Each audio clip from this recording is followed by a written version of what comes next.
This is an emergency broadcast at request from Her Majesty, Jiafei. His former Majesty, a CTV, has allegedly been forced to abdicate the throne. He has not been seen since.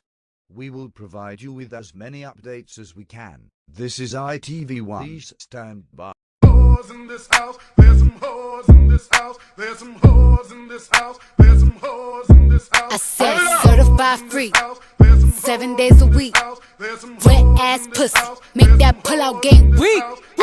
More and more evidence of the theory that King Akba's disappearance was not an accident has surfaced. Queen Jiafei has claimed these unfounded. As of now, we have no further news to report. Please stand by and enjoy the absolute tunes that will be blasted while we wait.